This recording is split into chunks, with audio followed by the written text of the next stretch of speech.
And I've had an opportunity to really listen to this debate, and it sounds like I might be one of the last folks up. I don't know, but I think that this sends a message that is concerning to me.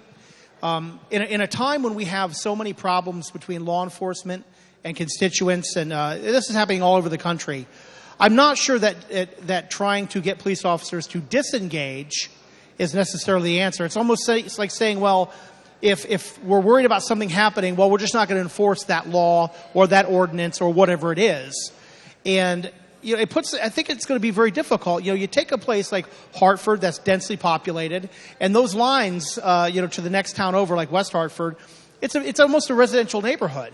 And you could very easily have somebody out there knocking doors or soliciting where they're not supposed to. And I think it's important that we respect those ordinances and that somebody's able to enforce them. So if that individual, skirts down the street to the next road over, then nobody can do anything about it. And I think that becomes a real problem. So, in a day, like I said, we have a lot of crazy things happening between people and police officers. I think the real answers lie in making sure that we have more opportunities for a dialogue between police and constituents, not turning around and saying we're not going to enforce even an ordinance. I mean, I know an ordinance seems very minor, but to some places, ordinances are very important.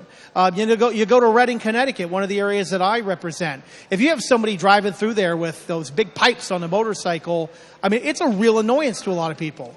So now we're saying that the minute that person gets outside, our police officer can't go after them because that's a noise ordinance. It's not a traffic ordinance, the way I understand it. So I think we really should give a lot more thought to this. I understand what went down in West Hartford. It sounds to me like there was a young officer who, stepped 2 streets over.